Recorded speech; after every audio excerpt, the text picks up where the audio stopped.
Proseguimos el comentario del Catecismo de nuestra Madre la Iglesia.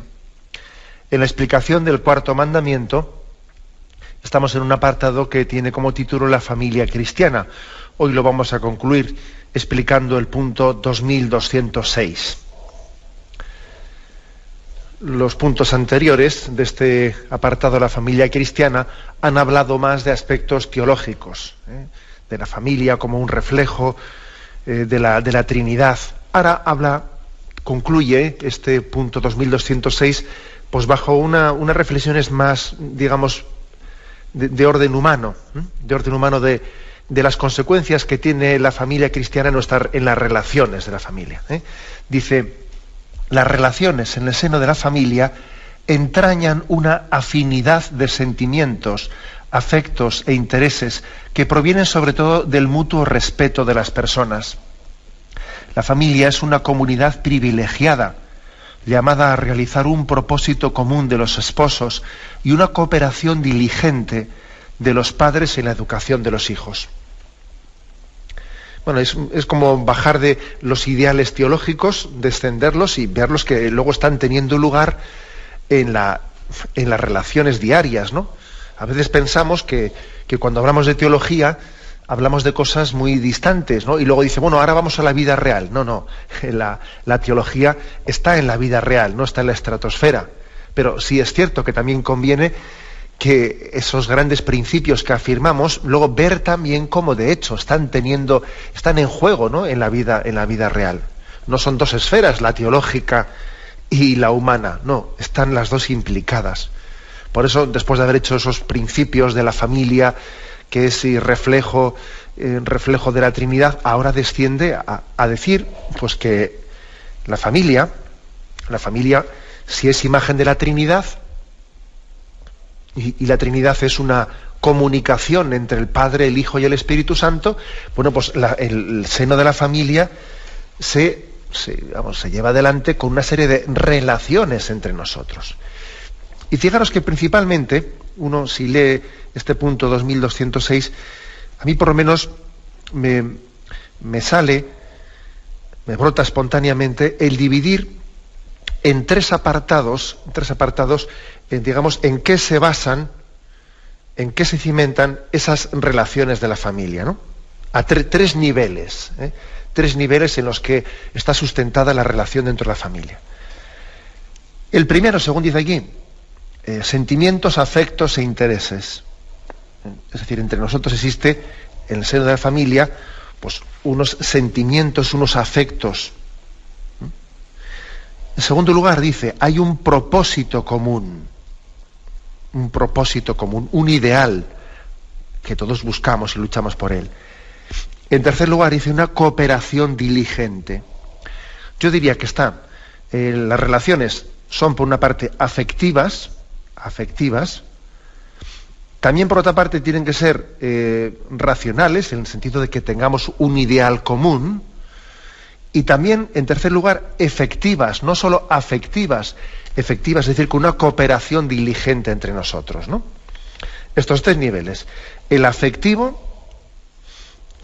por una parte, en segundo lugar, el que podríamos llamar más racional, el de los ideales que perseguimos, y en tercer lugar, el efectivo, es decir, el pongámonos a la obra, la cooperación diligente, la coordinación entre nosotros, etcétera, ¿no? Tres niveles. Y los tres son necesarios, Los tres son necesarios.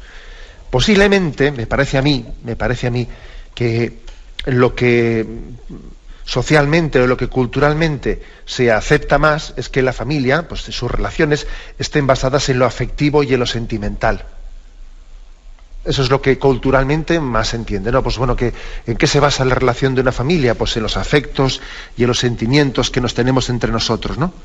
Pues sí, por supuesto que eso es importante, ¿no? El hombre es un ser que tiene unos afectos y unos sentimientos, y es imposible amar, ¿no? sin demostrarlos y sin expresarlos. Incluso dice aquí, sentimientos, afectos e intereses, incluso dice, es decir, cuando hay afectos y sentimientos verdaderos, lo lógico es que se traduzcan en intereses comunes.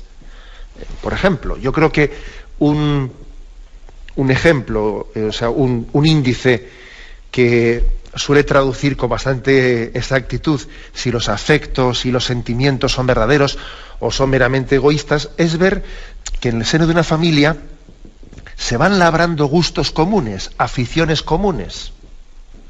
Claro, que es así. Es decir, si tenemos sentimientos y afectos comunes, pues lo lógico es que también, pues poco a poco, del amor, de ese afecto, se van desprendiendo, que nos vamos conjugando en aficiones similares. Pero no quiero exagerar, ¿no? No quiero exagerar porque ya sé que en la familia habrá uno que le guste el fútbol y otro que le gusten los toros, ¿no? Bien, eso pues no quiero exagerar el principio, pero sí que es normal, sí que es frecuente ver como en el seno de una familia, como uno en el fondo quiere compartir la vida del otro, se interesa por todas las cosas que al otro le interesan. Pues si resulta que alguien se casa con una persona que es, pues imagínate, muy amante de la música, seguro que se aficiona a la música, porque verdaderamente el amor y los afectos y los sentimientos llega a compartir los intereses. Es mala señal eso de que sí, nos tenemos mucho afecto, nos tenemos mucho sentimiento, pero cada uno tenemos nuestros intereses aparte, ¿no?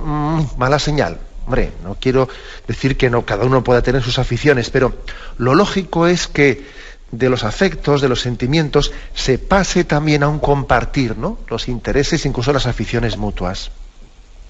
Suele ser impresionante ver cómo los padres contagian esto a los niños, ¿no? Vamos, lo típico, que el padre es del Madrid o el padre es del Barça y hay que ver al niño cómo se lo transmite. Pues bueno, eso, lógicamente el niño es mucho más susceptible, ¿no?, de compartir intereses y gustos, porque el afecto y el sentimiento tan grande que tiene a su padre le hace compartir también su horizonte, ¿no? Le hace compartir su horizonte. Bueno, algo por el estilo, a otro nivel, evidentemente, debe de ocurrir también en el seno del matrimonio, que afectos y sentimientos lleven también a compartir, ¿no?, a compartir el interés de uno con otro, sus cosas, ¿no? Uno comparte sus cosas y lo lógico es que el otro comparta las nuestras. Así también ha ocurrido que, por ejemplo, en el seno del matrimonio, pues muchas veces, primero por respeto, y segundo por algo más que respeto, por intentar entenderte mejor a ti, ha habido matrimonios que igual, una mujer se casa con un marido que no tiene un horizonte católico o creyente, pero primero por respeto, porque decir, bueno, si mi mujer ama esto, yo también quiero compartir sus sentimientos, quiero compartir sus afectos, me voy a acercar a este mundo religioso de mi mujer, porque en el fondo igual no lo hago por fe, pero lo hago como un primer paso porque yo también quiero compartir afectos y sentimientos con ella, ¿no? Lo que es muy importante para ella, también quiero que sea importante para mí. Y este suele ser un paso por el que también algunas personas se acercan a Dios. O sea, que es de los sentimientos y los afectos hacen que yo no solo quiero a una persona teóricamente, sino que también la quiero lo que ella quiere. Es algo así como se dice, los amigos de mis amigos son mis amigos, ¿no? Algo así, ¿eh? Es compartir intereses por el afecto y por el sentimiento que se tiene hacia otras personas. Bien, pero este es un punto importante. Por eso decía que los sentimientos y los afectos son importantes, pero no es suficiente, no es suficiente. Luego también dice el catecismo, aparte de sentimientos y afectos, estamos explicando el punto 2206. En este punto se nos habla de cómo el ideal de la familia al final se juega en sus relaciones, en las relaciones que tenemos entre nosotros. No en la teoría, sino en la práctica, en nuestros afectos, en nuestros sentimientos, en nuestros propósitos comunes, en tener un común ideal, en tener una cooperación diligente. Y claro, y luego aquí se juega, pues el que la familia cristiana triunfe o fracase. Creo que en el programa de hoy me voy a permitir pues separarme un poquito del texto literal del catecismo para hacer algunas reflexiones sobre este aspecto. Porque es cierto que creo que igual es un punto que nos da pie a reflexionar también sobre los distintos tipos de familia, pues que que configuramos entre nosotros, seamos o no seamos conscientes de ello, ¿no? A veces se habla de la sociología de la familia, de las tipologías familiares, qué tipos de familias existen, ¿no? Y creo que es bueno que también hagamos una breve reflexión sobre esto. Bueno, lo curioso es observar que en teoría todo el mundo valora a la familia. Se hacen por ahí encuestas y la institución siempre más valorada es la familia. Todo el mundo la valora, bueno, todo el mundo, una gran parte, ¿no? Y un tanto por ciento, pues muy alto de los hijos dicen estar felices y relajados en casa con sus padres, aunque luego resulta que digan también en esas mismas encuestas que tienen unas grandes divergencias, pero se sienten muy felices en casa. Bueno, y la prueba es que cada vez se sale más tarde de casa, que ese independizarse del hogar, pues bueno, pues parece que uno se siente muy cómodo en casa, ¿no? Bueno, porque parece se ha pasado de aquel tiempo, yo creo que de aquel momento del posmayo 68, en el que había una imagen de ruptura o quiebra generacional, ¿no? Donde la juventud en aquel momento pues era muy crítica y entonces desenmascaraba los fallos de los mayores, ¿no? Sus supuestas hipocresías y acomodamiento burgués, y entonces bueno, pues hubo un momento en el que la juventud fue muy radical en sus planteamientos en la crítica contra los mayores, ¿no? Y luego también ellos respondían a esa crítica pues también de una manera muy rupturista, ¿no? Muy rupturista, con drogas, desenfrenos, etcétera. Bien, ¿esto ha desaparecido? Pues no es que haya desaparecido. Pero bueno, pero sí que culturalmente eso ha ido evolucionando, ha ido evolucionando, y el caso es que en este momento, pues más que esa especie de lucha entre generaciones de jóvenes y mayores, eso ha remitido en parte porque los jóvenes son menos revolucionarios y en parte porque los padres son mucho más tolerantes y han cedido a muchas de las exigencias de los jóvenes, ¿no? En parte porque muchos padres, pues bueno, en el fondo han cedido y se han secularizado, y entonces la generación de los padres son ya hijos de la ruptura, Claro, muchos padres de hoy en día en el fondo son los del mayo 68, de los cuales yo hablaba antes, ¿no? Bien, sigue existiendo, por supuesto, ¿no? Pues sí, diferencia de ideas y de valores y ciertas tensiones, ¿no?, entre padres e hijos. Pero posiblemente uno de los dramas mayores que ocurre actualmente en la familia española y en la familia occidental, podríamos decir, es que, bueno, pues que en la familia se vive bien, se valora, etcétera, pero con un precio muy grande, ¿no? Con el precio de dimitir de los ideales. La tolerancia es el precio de la paz familiar.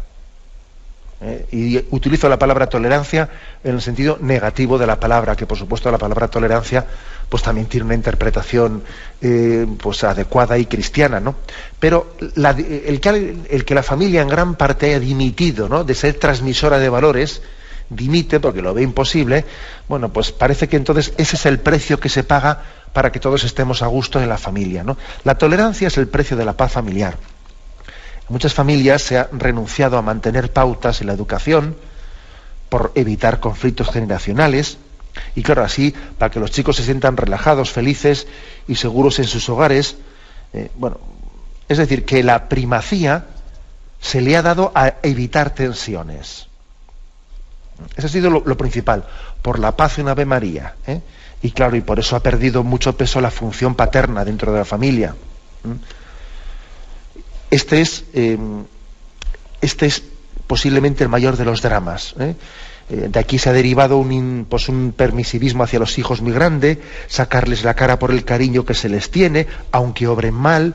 Lo importante es mantenerse unidos, sacar la cara unos por otros, lo importante es querernos y tenernos cariño, ¿no? Es decir, todo se reduce a dar cariño a los hijos, renunciando a la capacidad de transmitir valores y de influir en los comportamientos. Eso es un drama. Esto es un drama.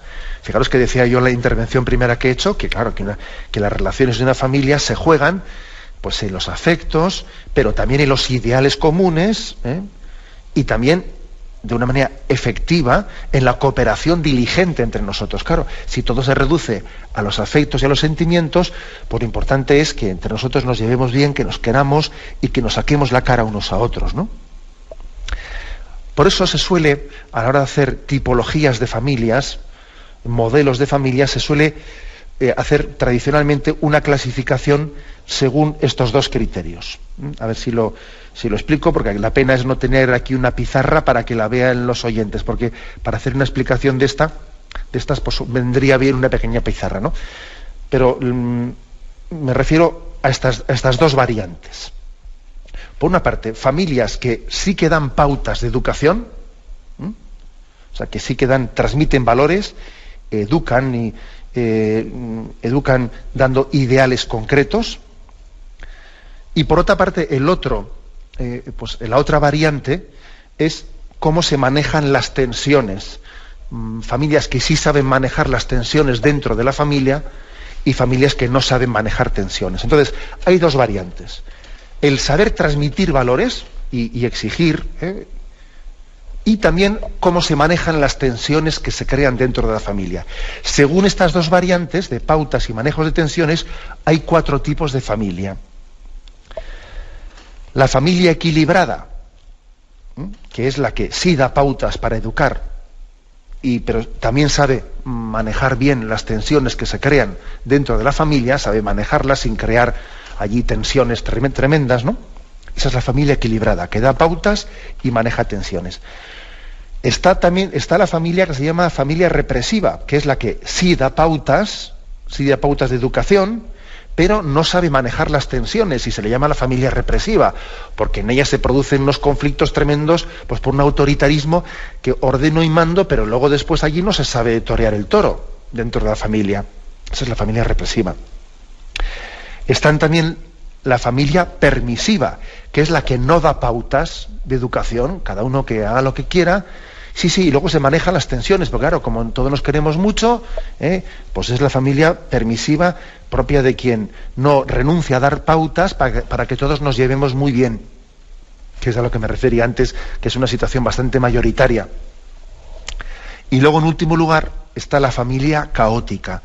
La familia caótica es la que ni da pautas de educación y encima tampoco maneja las tensiones, sino que allí todo el mundo se tira los trastos a la cabeza, es un caos de familia. Estas 4 son las tipologías familiares principales, según estos 2 parámetros que decía, ¿no? El de dar pautas o no dar pautas y saber manejar tensiones, saber tener mano izquierda o no tener mano izquierda, ¿no? Manejar tensiones. Bueno, pues vamos un poco a describir, si os parece esto, porque la verdad es que este punto del Catecismo, el 2206, que habla de las relaciones en el seno de la familia, en esto se juega mucho el ideal cristiano, en cómo saber transmitir valores y al mismo tiempo teniendo paciencia ante nosotros y teniendo mano izquierda, cómo conjugar ambas cosas. Bueno, pues en primer lugar, ¿no? Comenzamos por el caso positivo, lo que se llama familia equilibrada, la que sí educa, la que sí transmite valores objetivos, pero al mismo tiempo la que sabe manejar tensiones, la que sabe tener mano izquierda, la que sabe tener la paciencia que hay que tener en esta vida, ¿no? Suele haber un ambiente agradable en la convivencia de los miembros y hay un equilibrio con una autoridad que ejercen los padres, pero que es una autoridad que permite la transmisión de las ideas, pero de una manera en la que los hijos lo asumen, tienen capacidad de asumirlo, no se sienten ellos aplastados, ¿no? Sino que sienten que se les está no venciendo, sino convenciendo. Esta es la familia equilibrada. Bueno, por desgracia, según estudios sociológicos realizados, recientemente en España, se calcula que en esta tipología de familia equilibrada, según encuestas últimas, podría haber hasta un 23,7% de las familias españolas, algo menos de un cuarto de las familias. Bueno, son familias en las que las responsabilidades de unos y de otros son asumidas con facilidad, están claras y cada uno asume su responsabilidad. El papel paterno y materno pues están bien definidos, en lo que se entiende el sentido tradicional de la vida, ¿no? Pero que hay una colaboración grande entre el padre y la madre. Las relaciones de los padres con los hijos son buenas. Los padres tienen una identidad fuerte, marcan mucho a los hijos, porque los hijos se sienten atraídos por esa imagen del padre líder y de la madre también que lleva un peso fuerte en el hogar de matriarcado, etcétera, ¿no? Es un tipo de familia en el que hay unas fuertes, muchas veces, ¿no?, fuertes componentes religiosos, que hay ideales comunes que les unen a todo el mundo, ¿no? ¿Qué peligros puede tener esta familia? Hombre, peligros claro que puede tener. Quizás puede tener el peligro de encerrarse mucho en sí misma, como hay un ambiente hoy en día, pues que ya sabemos cómo es. Quizás el peligro de esta familia es el de cerrar la puerta y las ventanas y decir, bueno, vivamos nosotros felices y fuera que ocurra lo que tenga que ocurrir, ¿no? El enroscarse, ¿no? Enroncamiento excesivo en sí mismo, ¿no? Pues puede ser quizás el riesgo que tenga esta familia. Lo importante es, como decíamos ayer, que también la familia sea evangelizadora, sea misionera, que no solo plantee un ideal de felicidad mirándose a sí misma, ¿no?, sino que plantee un ideal de felicidad entregándose a los demás. Pero está claro que este es el modelo de familia ideal, que tiene capacidad de transmitir valores, que de alguna manera es capaz de ser todos distintos, que el padre es padre, la madre es madre, y no es lo mismo ser padre que madre, pero al mismo tiempo se conjugan perfectamente, ¿no? Y bueno, pues este es el ideal, evidentemente, en el que hay cariño, hay ideas claras y hay capacidad de sacrificio, cariño, ideas claras y capacidad de sacrificio para que las cosas se pongan en práctica. Este es el ideal, el de la familia equilibrada. Pero bien, antes de continuar, tenemos un momento de reflexión y continuaremos enseguida.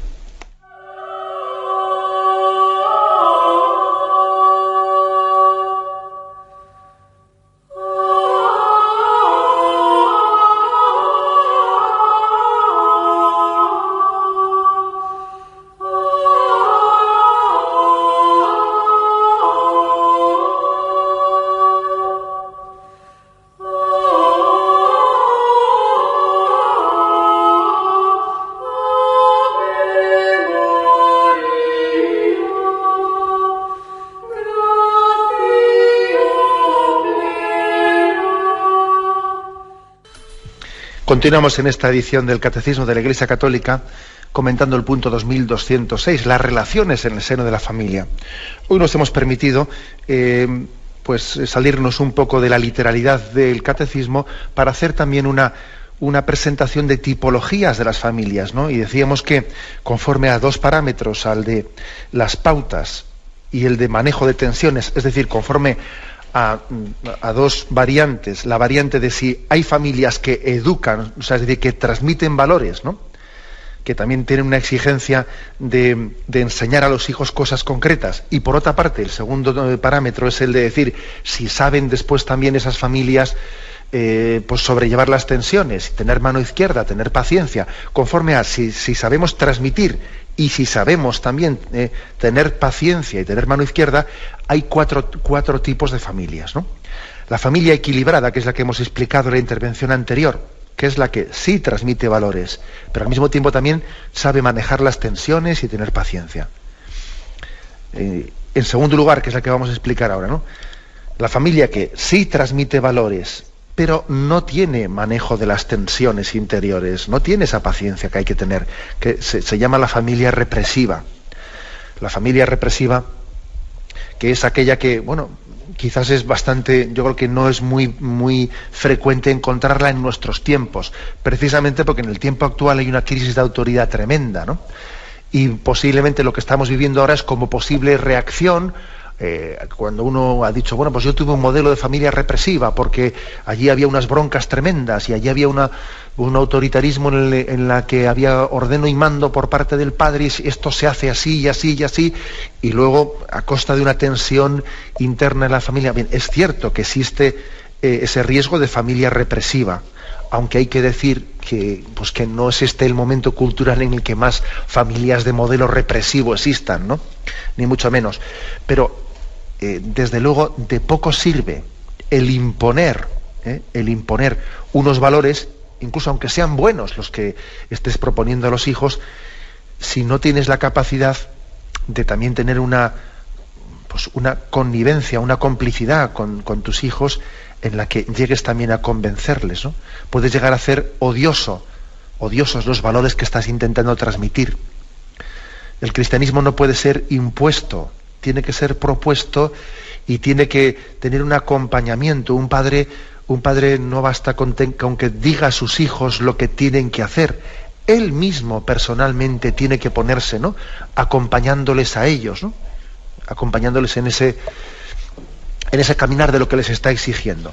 Creo que ya he puesto este ejemplo, una pequeña anécdota de mi infancia, la he contado en alguna ocasión, pero que es la siguiente. Yo recuerdo de pequeño, pues hombre, pues que cuando en tu casa se ponía la televisión y ahí salía algún rombo de los de entonces, pues hombre, me acuerdo perfectamente que tu padre apagaba la televisión, sacaba el parchís y decía, venga, vamos a jugar todos al parchís. Y eso, como se puede imaginar uno, eso decía, bueno, pues tu padre es el primero que se sacrifica y bueno, y él juega al parchís, ¿no?, por no ver, ¿sabes?, porque él entiende que tú no debes de ver esa película, y entonces no solo te dice no la veas, sino que él se pone a jugar al parchís contigo. Ahora, me acuerdo perfectamente que un fin de semana estaba yo en otra casa de unos amigos, y entonces dice el padre, salen los rombos en la película, y dice, a la cama, chavales, ¿eh? Y ahí se quedó él viendo la película, ¿no? Y claro, y tú dices, pero hombre, a ver qué pasa aquí, ¿no? O sea, a mí me mandan, a mí me obligan, pero él se queda ahí viendo la película. Pues hombre, y lógicamente ese es un modelo más de familia represiva que de familia equilibrada. Eso de ordeno y mando, pero yo no me implico, los valores que estoy transmitiendo, es una incoherencia. O no tengo la paciencia de sentarme con el chaval y hacerle entender y convencerle porque esto es bueno para ti, porque es tal, y tener la paciencia de hacérselo entender. Existe pues el modelo de familia represiva, sí, que transmite muchos valores, o quiere transmitirlos, pero no tiene el manejo de tensiones, ni la mano izquierda que hay que tener, ¿no?, para que los hijos lo acepten, ¿no? En tercer lugar, está el modelo de familia permisiva, que yo creo que es el más frecuente, ¿eh? En últimas encuestas puede ser casi el 50% en las familias españolas. Familia permisiva, que en el fondo ha renunciado a dar pautas educacionales, pero sí a costa de tener, bueno, pues una paciencia muy grande entre nosotros, nos queremos mucho, tenemos mucho cariño, estamos todos muy unidos, pero claro, a precio de que la tolerancia lo permita todo. Estamos todos muy a gusto en casa porque ninguno nos exigimos nada al otro, ¿eh? Y bueno, pues esta es sin duda alguna, puede ser de entre los 4 modelos el que más está extendido en la cultura actual. Bueno, es una especie de acomodación a los egoísmos propios, un pacto entre egoísmos, con mucho cariño, eso sí, nos queremos mucho, ¿eh? Y si algún día alguien falta, bueno, pues nos llevamos un disgusto tremendo, ¿no? Por supuesto, porque claro que hay un amor real, pero es un amor real que no se atreve a transmitir valores. Es un amor real que se conforma con un ideal muy bajo, que es el de no ser rechazado, el que no se realicen cosas malas, pero no es capaz de poner ideales superiores. Los padres se sienten cohibidos para comunicar sus ideas y sus opiniones a los hijos, y con el tiempo, a base de no decírselas, pues ellos también acaban dudando de ellas. Acabas dudando porque es una familia light, lo que se dice, ¿no? Una familia light. En realidad se manejan los conflictos, y los padres intervienen cuando hay conflictos, pues para templarlos. Venga, chavales, que tenemos que tener paciencia, venga, chavales, ¿qué tal? Pero es una familia light en la que el ideal último es que no haya roces, pero no más que eso, que no haya roces.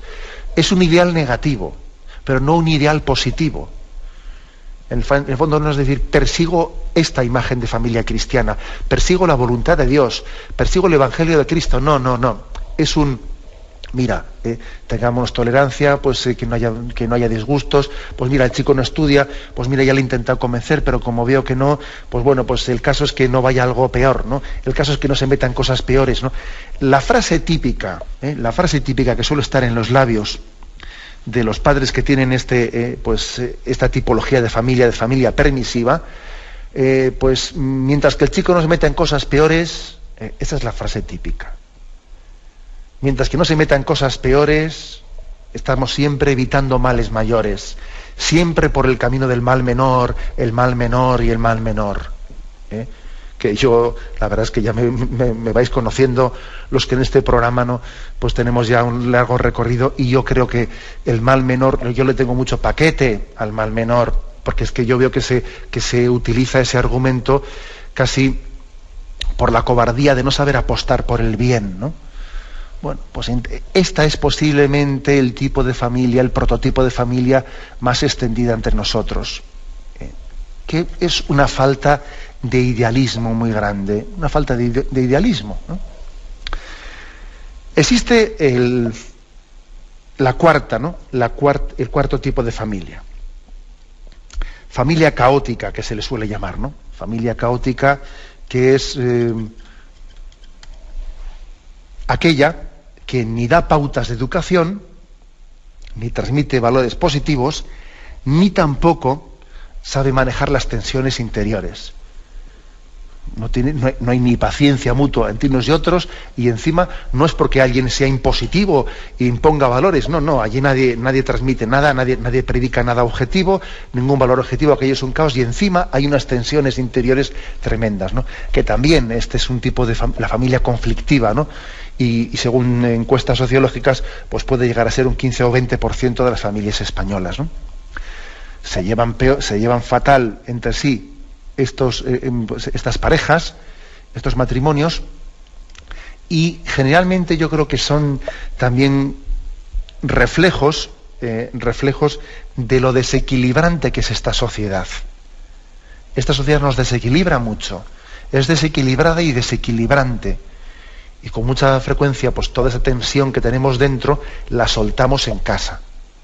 Primero, que a veces las frustraciones que hemos tenido de nuestras familias anteriores las soltamos en el seno de tu familia. Tú igual resulta que tuviste una mala experiencia de que de tus padres recibiste pues una tensión, porque tuviste que sufrir porque ellos no tuvieron un modelo de matrimonio bien integrado, y resulta que eso en ti ha generado también, ¿no?, pues tus desequilibrios, y luego tú vas y los sueltas también, y haces que también se pague el pato, como se dice, ¿no? Se pasa factura en tu propia familia de aquello de lo que tú fuiste víctima, luego acabas siendo verdugo. Fíjate bien lo que es eso. Cuando no nos educamos suficientemente, ¿no?, cuando no tenemos una sanación de las heridas anteriores, a veces de aquello de lo que he sido víctima, luego yo soy verdugo. Y por eso hay familias que son caóticas. Caóticas porque del daño que me hicieron yo después lo repito. Y además es que lo duro suele ser que solemos ser más crueles con las personas a las que más queremos. Y dice uno, pero ¿cómo es posible eso? Pues sí. Esas cosas ocurren en esta vida. Que acabamos sacando lo peor de nosotros mismos, lo más amargo, ¿no?, el lado oscuro de nuestra vida, lo podemos sacar en la intimidad del hogar. Y hay familias caóticas de este estilo. Familias caóticas, bueno, que esos desequilibrios, y luego está el factor alcohol, que eso es terrible también. Claro, cuando en una familia se mete el alcohol de por medio, pues es que todo se distorsiona, incluso las personas que son magníficas, ¿no?, pues pueden llegar a perder, parece que pierden su dignidad. Evidentemente creemos que siguen teniendo una dignidad un alcohólico, pero claro, se mete el alcohol en la familia, se mete tal, se mete cual, se mete la pornografía, se mete lo otro, madre mía, es que las cosas se degeneran a una velocidad tremenda, ¿no?, en el seno de las familias. Bien, pues he aquí esta pequeña explicación